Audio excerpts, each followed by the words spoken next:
আসসালামু আলাইকুম। Alamos nuclear degree কলেজের একাদশ শ্রেণীর অনলাইন ক্লাসে তোমাদেরকে স্বাগতম। আশা করি তোমরা ভালো আছো এবং সরকারি বিধি মোতাবেক জীবনযাপন করছো। আজ অনলাইন ক্লাসে তোমাদের যে বিষয়টি নিয়ে আলোচনা করবো সেটা হলো কি মনোবিজ্ঞানের সংজ্ঞা আর মনোবিজ্ঞানের বিষয়বস্তু আলোচনা করবো। ঠিক আছে, তো প্রথমে আমরা কি মনোবিজ্ঞানের সংজ্ঞাটা নিয়ে আলোচনা করি। মনোবিজ্ঞানের ইংরেজি প্রতিশব্দ হলো কি সাইকোলজি। সাইকোলজি কথাটি দুটা গ্রিক শব্দ থেকে এসেছে, একটা হলো কি সাইকি আর লোগোস। সাইকি অর্থাৎ মন বা আত্মা, আর লোগোস অর্থ বিজ্ঞান, অর্থাৎ শাব্দিকভাবে মনোবিজ্ঞান হলো মন বা আত্মার বিজ্ঞান। 16 শতকে মনোবিজ্ঞানী বোয়িং এই দুইটি শব্দকে একত্রিত করেন। কিন্তু বর্তমানে এখন মনোবিজ্ঞান হলো কি আচরণ ও মানসিক প্রক্রিয়ার বিজ্ঞান। মন বা আত্মাকে যেহেতু গবেষণা করা যায় না, ধরা বা ছোঁয়া যায় না, শুধু খালি উপলব্ধি করা যায়। এই উপলব্ধির ওপর নির্ভর করে একটা বিষয় কখনো বিজ্ঞান হতে পারে না।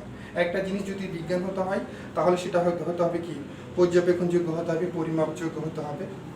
ঠিক আছে, তো এখন দেখো যে আমাদের যে মনোবিজ্ঞানের বিষয়টা হলো কি সংজ্ঞার বিষয়টা হলো কি আচরণ আর মানসিক প্রক্রিয়া। এই আচরণ আর মানসিক প্রক্রিয়াকে কিন্তু আমরা বিজ্ঞান সম্মত উপায়ে ব্যাখ্যা করতে পারি, বিশ্লেষণ করতে পারি, পরিমাপ করতে পারি, পর্যবেক্ষণ করতে পারি, পুনরাবৃত্তি করতে পারি, নিয়ন্ত্রণ করতে পারি।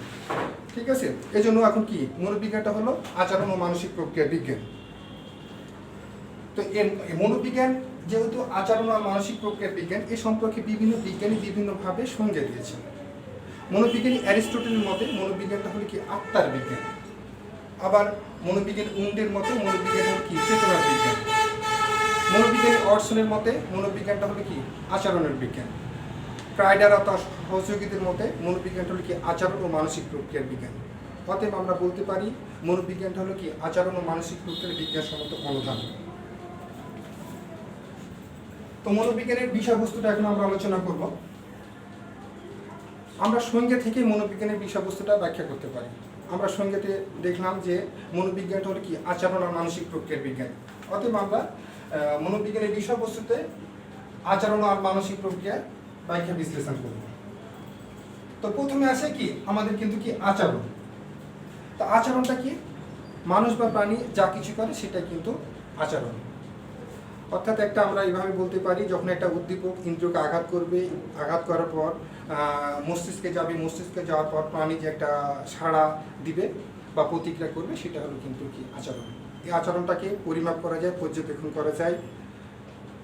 ঠিক আছে, তো আচরণের কিন্তু বিভিন্ন প্রকারগুলো আছে। যেমন আচরণ আছে কি সামগ্রিক আচরণ আর খণ্ডিত আচরণ। আমরা কিছু কিছু আচরণকে আমরা সামগ্রিকভাবে কল্পনা করতে পারি, আবার কিছু কিছু আচরণকে কি খণ্ডিতভাবে কল্পনা করতে পারি। সামগ্রিক আচরণকে একটা আচরণের সামগ্রিক রূপ, যেমন একজন রাজনীতিবিদ যখন বক্তব্য দেয় তার সমস্ত বক্তব্যটা হলো কি সামগ্রিক আচরণ।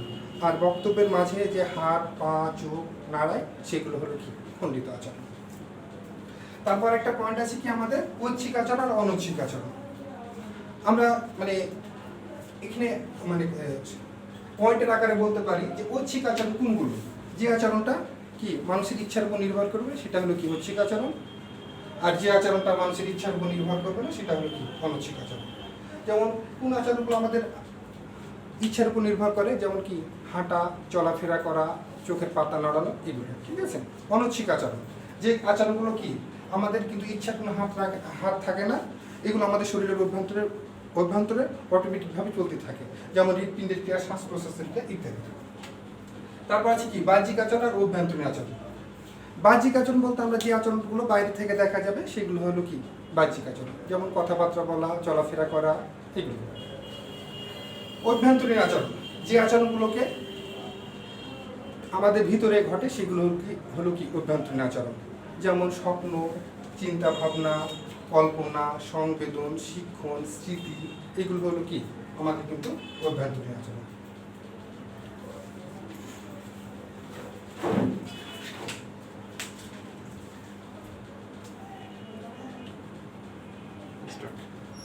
এখন তোমাদের যে বিষয়টা নিয়ে আলোচনা করবো সেটা হলো কি মানসিক প্রক্রিয়া। আমাদের দৈনন্দিন জীবনে মানসিক প্রক্রিয়ার প্রভাব কিন্তু অপরিসীম। ঠিক আছে, যেমন আবেগ, চিন্তন, কল্পনা, স্বপ্ন, প্রত্যাখ্যান, এগুলো সবই কিন্তু আমাদের কিন্তু মানসিক প্রক্রিয়া। যেমন ধরো এরকম যে দীর্ঘদিন বিরহের পর একটা প্রেমিকার পাঠানো একটা কি লাল চিঠি হতে পারে। তারপর হতে পারে যে অভাব অনটন একটা গরিবকে যেমন ভাবিয়ে তুলে, আবার দেখাচ্ছি কি ধনীর মানে অতিরিক্ত ধন তার কিন্তু কি সেই ধনের জন্য কি সে কিন্তু হীনতায় বোধ করে। আবার এরকম দেখা যায় যে একজন ছাত্রছাত্রীর পরীক্ষা প্রথম হওয়ার জন্য কি সারাদিনে তার কিন্তু কি ঘুম কেড়ে নেয়, তার আকর্ষণটা হলো কি প্রথম হওয়া। এগুলো সবই কিন্তু আমাদের মানসিক প্রক্রিয়া। তারপর এরকম হতে পারে যেমন ধরো 40 লক্ষ টাকার লটারি পাওয়ার একটা স্বপ্ন, ঠিক আছে, এগুলো কিন্তু সবই আমাদের মানসিক প্রক্রিয়া। তো আমাদের এই মানসিক প্রক্রিয়ায় বিভিন্ন ধরনের কিন্তু পয়েন্ট আছে, তো এই পয়েন্টগুলো নিয়ে আমরা আলোচনা করি, ঠিক আছে। যেমন একটা আছে কি শিক্ষণ। মনোবিজ্ঞান হলো কি মানুষ ও প্রাণীর আচরণ ও মানসিক প্রক্রিয়ার বিজ্ঞান। এখানে আমরা দৈনন্দিন জীবনে আমরা বিভিন্ন জিনিস কিন্তু শিখি। আর এই শিক্ষণটা হলো কি কথিত অভিজ্ঞতা বা অনুশীলনের ফলে আচরণের তুলনামূলকভাবে স্থায়ী পরিবর্তনটা হলো কি শিক্ষণ। এই শিক্ষণটা মনোবিজ্ঞানের বিষয়বস্তু। তারপর আছে কি ব্যক্তিত্ব। ব্যক্তিত্ব মনোবিজ্ঞানের একটা কিন্তু গুরুত্বপূর্ণ বিষয়। ব্যক্তিত্ব হলো কি একজন ব্যক্তির সামগ্রিক বৈশিষ্ট্য, তার দৈহিক মানসিক শারীরিক সব কিছু বৈশিষ্ট্য।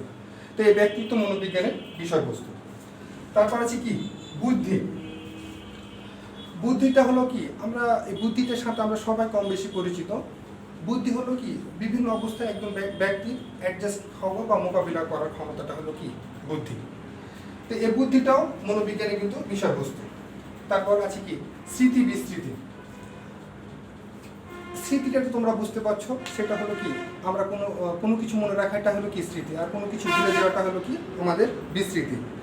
তো আমাদের এই স্মৃতিকে কিভাবে উন্নতি করতে পারি, কেন আমরা ভুলে যাই, এগুলো মনোবিজ্ঞান কিন্তু আলোচনা করে, ঠিক আছে। তারপর আছে কি অন্তঃক্ষরা গ্রন্থি। মানুষের আচরণ ও মানসিক প্রক্রিয়াটা আমাদের কিন্তু বিভিন্ন অন্তঃক্ষরা গ্রন্থির উপর নির্ভর করে। অন্তঃক্ষরা গ্রন্থি থেকে যে বিভিন্ন রসগুলো নিঃসৃত হয় না, এই রসগুলোর জন্য এই রসের আচরণের তারতম্যের কারণে এক একজন ব্যক্তির আচরণ এক এক রকমের হয়। এই অন্তঃক্ষরা গ্রন্থিটাও আমাদের কিন্তু কি মনোবিজ্ঞানের বিষয়বস্তু। তারপর আছে কি স্নায়ুতন্ত্র। আমাদের আচরণ ও চালচলনের বা মানসিক প্রক্রিয়ায় এই স্নায়ুতন্ত্রগুলো কিন্তু খুব ভূমিকা পালন করবে। অতএব এই স্নায়ুতন্ত্রটা আমাদের মনোবিজ্ঞানের বিষয়বস্তু। তারপর আছে কি প্রত্যাখ্যান। আচ্ছা একটা জিনিস বুঝতে পারছো, প্রত্যাখ্যানটা হলো কি যে প্রক্রিয়ার মাধ্যমে জীব তার পারিপার্শ্বিক অবস্থা সম্পর্কে সচেতন হয় বা অভিজ্ঞতা লাভ করে, সেটা কিন্তু প্রত্যাখ্যান। তো এই যে প্রত্যাখ্যান আমরা কিভাবে দেখি, এগুলো নিয়ে কিন্তু আমাদের মনোবিজ্ঞান আলোচনা করবে। তারপর আছে কি আচরণের অস্বাভাবিকতা। আচরণের অস্বাভাবিকতাটাও মনোবিজ্ঞানের বিষয়বস্তু, ঠিক আছে। যেটা আমাদের স্বাভাবিক আচরণ সেটা তো স্বাভাবিক আচরণ, আর অস্বাভাবিক আচরণটা হলো কি যে স্বাভাবিকের চাইতে যেটা ভিন্ন ধর্মী আচরণ, সেটা কিন্তু অস্বাভাবিক আচরণ। এই অস্বাভাবিক আচরণটাও মনোবিজ্ঞানের বিষয়বস্তু। কারণটা হলো মানুষের অস্বাভাবিক আচরণ কেন ঘটে, কিভাবে চিকিৎসা করা যাবে, সব কিছু আমাদের কিন্তু মনোবিজ্ঞান আলোচনা করবে। তারপর আছে কি সামাজিক পরিবেশ। মানুষ মাত্র কি সামাজিক জীব। আমাদের আচারণ চালচলন সামাজিক পরিবেশের দ্বারাই কিন্তু প্রভাবিত হয়। একজন ব্যক্তি যে সমাজে বসবাস করবে তার আচারণ চালচলনটা সেরকম হবে। অতএব এই সামাজিক পরিবেশটাও কি মনোবিজ্ঞানের বিষয়বস্তু। তারপর শিল্পক্ষেত্রে দুইটা পক্ষ থাকে, একটা হলো শ্রমিক পক্ষ, একটা হলো কি মালিক পক্ষ। তো শ্রমিক পক্ষকে কেমন আচারণ করা যাবে, তারপর মালিক পক্ষকে কেমনভাবে আচরণ করবে, কিভাবে উৎপাদন বাড়বে, ঠিক আছে, এগুলো সব কিছু আলোচনা করবে আমাদের এই শিল্পক্ষেত্রে, ঠিক আছে। এই যে শিল্পক্ষেত্রটা এই জন্য বলা হচ্ছে কি মনোবিজ্ঞানের বিষয়বস্তু। তারপর আছে কি শিক্ষাক্ষেত্রেও মনোবিজ্ঞানটা ব্যবহৃত হবে। শিক্ষাক্ষেত্রে এভাবে ব্যবহৃত হবে, যেমন ধরতে পারো যে শিক্ষা প্রতিষ্ঠানে একটা হলো শিক্ষক থাকে, ছাত্রছাত্রী থাকে, তারপর আমাদের প্রশাসনের লোকজন থাকে। সবাইকে কেমন আচরণ করা লাগবে, একজন টিচার কিভাবে শিক্ষাটা দিবে, একজন শিক্ষার্থীটা কিভাবে শিক্ষাটা নেবে, এই সব কিছু আলোচনা করবে আমাদের কিন্তু শিক্ষা মনোবিজ্ঞান। তারপর হলো শিশুর আচরণ। একটা শিশুর আচরণটাকে কিভাবে ভালো করা যাবে, কিভাবে সুন্দর করা যাবে, তার আচরণ চালচলনটা কিভাবে স্বাভাবিক করা যাবে, এগুলো কিন্তু আমাদের কিন্তু শিশু আচরণের ক্ষেত্রে আলোচনা করবে মনোবিজ্ঞান। তারপর আছে কি উপদেশ নির্দেশনার ক্ষেত্রে। উপদেশ ও নির্দেশনার ক্ষেত্রেও আমাদের মনোবিজ্ঞানটা কাজে লাগে। যেমন ধরো আমরা প্রতিনিয়ত আমরা বিভিন্ন সমস্যায় পড়ি, এখানে আমাদের কিন্তু উপদেশ বা নির্দেশনা দরকার হয়, ঠিক আছে? তখন কিন্তু আমাদের এই উপদেশ ও নির্দেশনার ক্ষেত্রে মনোবিজ্ঞানের দরকার হবে। তারপর হচ্ছে কি প্রাণীর আচরণে, দেখো মনোবিজ্ঞান হলো কি মানুষ ও প্রাণীর আচরণের বিজ্ঞান, ঠিক আছে? এখানে কিন্তু আমাদের প্রাণীর আচরণের দরকার আছে, কারণ আমরা যে গবেষণাগুলো করব এক্ষেত্রে কিন্তু আমাদের প্রাণীর দরকার হয়। মানে সব আচরণ তো মানুষকে নিয়ে গবেষণা করা যাবে না, অনেক সময় হয় কি প্রাণীকে আমরা কি গবেষণা করে বা পরীক্ষা নিরীক্ষা করে মানুষের ক্ষেত্রে সিদ্ধান্ত উপনীত হতে পারি, ঠিক আছে? অতএব কিন্তু আমাদের কিন্তু প্রাণীর আচরণটা মনোবিজ্ঞানের বিষয়বস্তু। তো দেখো আমাদের মনোবিজ্ঞানের বিষয়বস্তু তাহলে কি হচ্ছে, আচরণ আর মানসিক প্রক্রিয়া।